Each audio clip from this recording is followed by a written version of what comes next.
Բարի օր, եթերում ABC լուրերի ժամը 15-ի թողարկումն է, ես Սվետլանա Պետրոսյանն եմ, նախ օրվա կարևոր նորությունները համառոտ։ 8 օր անց հայտնաբերված 3 տարեկան Տիգրանին նախնական տվյալներով սպանել է հայրը, նրան ձերբակալել են։ Լարված իրավիճակ Թալինի եկեղեցում համայնքապետարանն առանց մայրաթոռի թույլտվության աշխատանքներ է իրականացնում։ Ձերբակալել են կաթողիկոսի եղբորն ու եղբորորդուն, ինչ մեղադրանք է առաջադրվել։ Թրամփը պնդում է, որ Ռուսաստանը և Չինաստանը գաղտնի միջուկային զենք են փորձարկել, Վաշինգտոնը նույնպես հետ մնալ չի ուզում։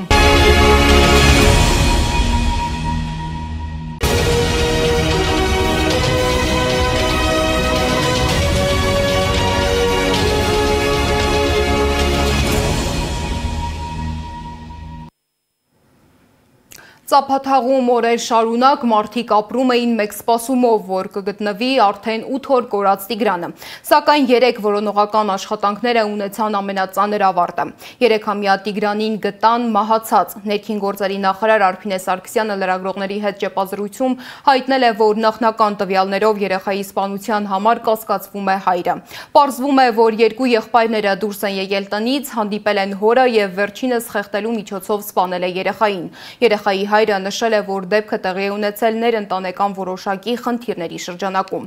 Դիտենք, թե ինչ այլ մանրամասներ է հայտնել նախարարը։ Այս պայդրությամբ պիտի նշեմ, որ ունենք նախնական տվյալներով սպանություն, երեխայի հայրը խեղդամահ անելու ճանապարհով սպանել է փոքրիկին։ Այս պայդրությամբ այլ տվյալ հանրայնացնելուց կխուսափեմ, բայց ուզում եմ նաև շեշտել, որ այս վարկածը ի թիվս այլնի առաջին իսկ օրվանից եղել է մեր ուսումնասիրության շրջանակներում, ընդ որում ես նաև նշեմ, որ մենք Այո, կհիշեք, որ եղբայրը, որ նաև ուներ որոշակի առողջական խնդիրներ, պարբերաբար ռեակցիաներ էր տալիս, ներգրավել էինք նաև համապատասխան մասնագետ, որպեսզի հոգեկան առողջական վիճակի վրա լրացուցիչ ծանրաբեռնվածություն որպես այդպեսին չառաջանա եւ մենք կարողանանք պատշաճ կերպով ստանալ տեղեկատվություն փոքրիկից, եթե նրան որևէ բան հայտնի է, եւ այս պայդրությամբ շատ նախնական տվյալներով 2 եղբայրները դուրս են եկել տանից, հետո հորն են հանդիպել եւ հայրը խեղդելու ճանապարհով սպանել է փոքրիկին։ Նշեմ, որ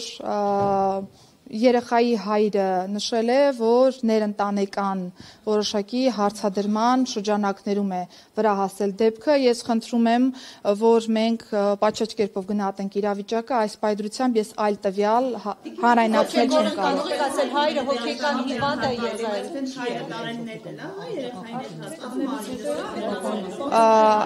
Ես ասեմ, որ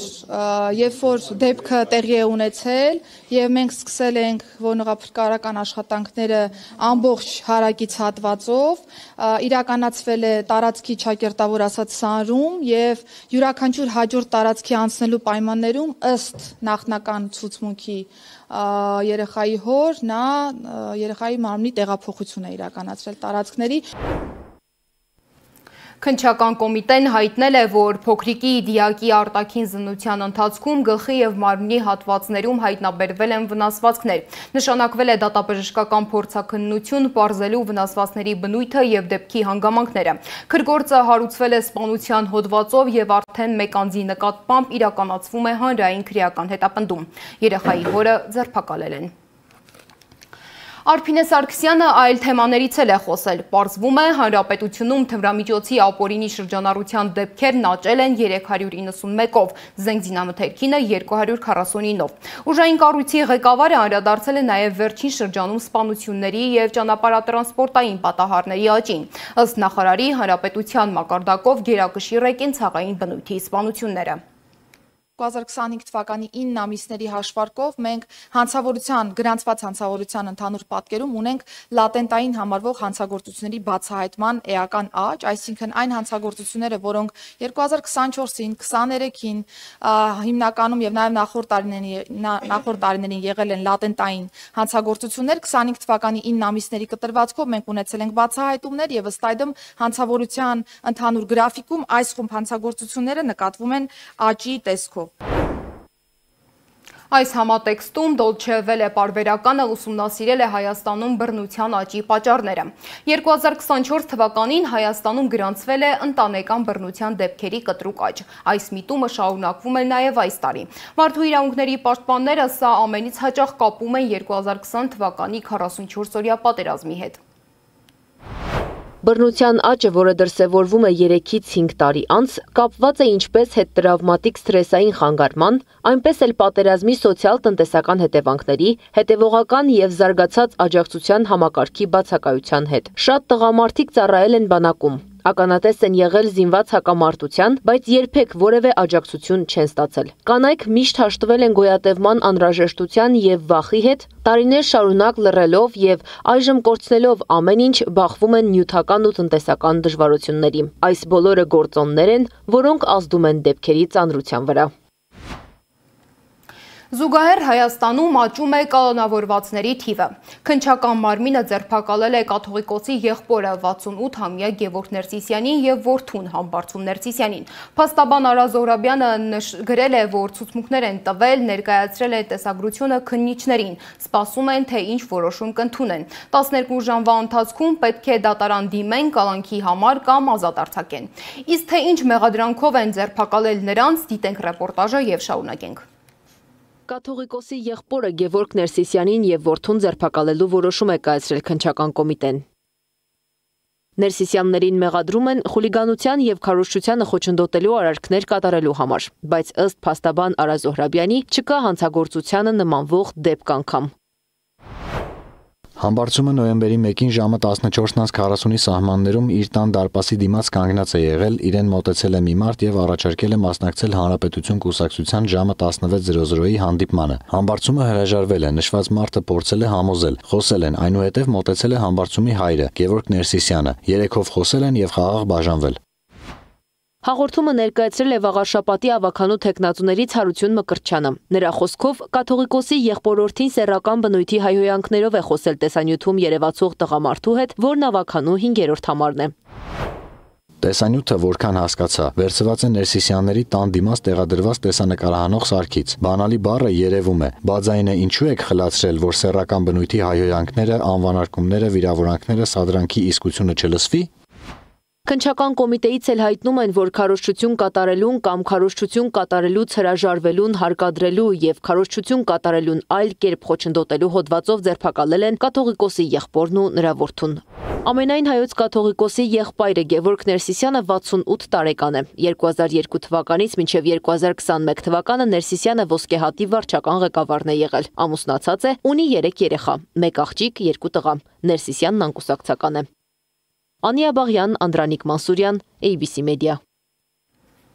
Լարված է վիճակը նաև Թալինի Սուրբ Աստվածամայր եկեղեցում։ Թալինի համայնքապետարանն առանց թեմի վարչական խորհրդի հետ խորհրդակցելու սկսել է նորոգման աշխատանքներ իրականացնել եկեղեցու բակում։ Մեծ զրույցում ասել է Արագածոտնի թեմի վարչական խորհրդի անդամ Տեր Մուշեղ Քահանա Վահանյանը։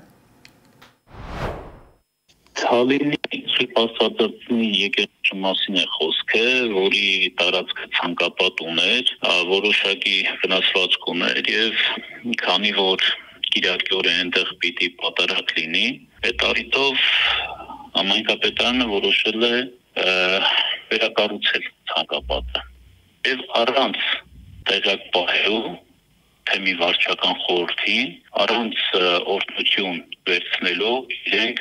միանգամից աշխատանքներ են սկսել։ Եկեղեցին պատկանում է Մայրաքաղաք Էջմիածնին իր ամբողջ տարածքով։ Եվ երբ որ լուրը հասավ մեզ, Տերային ասեց, որ այսպեսի ցանկություն ունեն, մենք իրենց ասեցինք, որ համապատասխան ճանապարհով դա միայն կարող է լինել, այսինքն նամակով ներկայացնել թեմի վարչական խորհրդին, վարչական խորհուրդը կներկայացնի մայրաթորին, մայրաթորից օրհնությունը կլինի, նոր հետո իրենք կարող են այդ աշխատանքները կատարել, բայց բնականաբար այդ ճանապարհով չգնացին եւ վերցրեցին ու քանդման այդ աշխատանքները տարան։ Հիմա քանդել են, ինչ-որ աշխատանքներ են կատարելու, արդյունքում էլ չգիտենք նորը կլինի թե չլինի։ Տարիներ շարունակ այդպեսին է եղել։ Հայրերը ինչքան հնարավորություն ունեցել են, այն վերականգնել են, վերանորոգել են եւ դա կար։ Այդ խնդիրը չէ ներկայացնում իրենից էլի։ Զուգահեռ պարզվում է, որ Գյումրու համայնքապետ Վարդան Ղուկասյանն ապօրինի է գտնվում անազատության մեջ։ Քաղաքապետի պաշտպանական թիմը հայտարարել է, որ քննիչը նոր որոշում է կայացրել այլընտրանքային խափանման միջոցների համակցություն ընտրելու վերաբերյալ։ Համապատասխան միջնորդությունը իրավասու սուբյեկտներին ուղարկել են դեռ մի քանի օր առաջ, բայց դեռևս արձագանք չկա։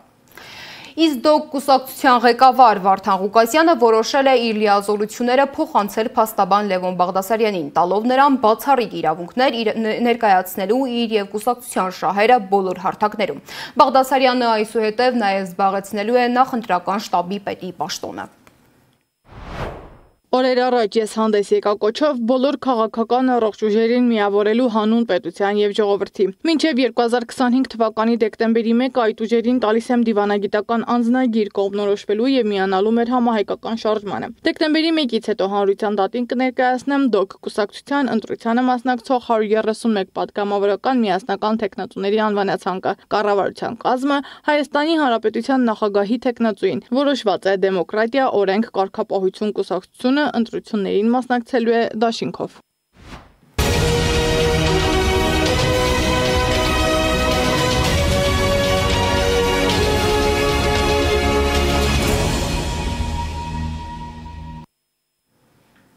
ԱՄՆ նախագահ Դոնալդ Թրամփը հայտարարել է, որ Ռուսաստանը, Չինաստանը, նաև Հյուսիսային Կորեան ու Պակիստանը ստորգետնյա միջուկային փորձարկումներ են կատարել, իսկ Միացյալ Նահանգները չի պատրաստվում հետ մնալ։ Նրա խոսքով այս երկրները չեն հայտարարում իրենց փորձարկումների մասին, բայց դրանք իրականացվում են, ուստի Վաշինգտոնն էլ պետք է նույն ճանապարհով գնա։ Ես չեմ ուզում լինել միակ երկիրը, որը չի փորձարկել, ասել է Թրամփը։ Իսկ պաղեստինյան համաշարժումը պատրաստակամություն է հայտնել Իսրայելի հետ հրադադարի համաձայնագրի շրջանակում վայր դնել ծանր զենքը։ Միացյալ Նահանգները համաձայնել է ընդունել զինաթափման նմանատիպ ձևաչափը, հայտարարել է Համասի հետ բանակցություններում ամերիկացի միջնորդ Բիշար Բահբահին։ Բահբահի խոսքով Իսրայելը դիտավորյալ հետաձգում է հրադադարի համաձայնագրի երկրորդ փուլի իրականացումը, սակայն ԱՄՆ-ն թույլ չի տա, որ համաձայնագիրը խափանվի, որքան էլ Իսրայելը փորձի համոզել։ Բահբահը գլխավորել է արաբական ծագում ունեցող ամերիկացիների խումբը, որոնք աջակցել են Դոնալդ Թրամփին 2024 թվականի նախագահական քարոզարշավի ժամանակ։ Միջազգային մյուս լուրերը ռեպորտաժում։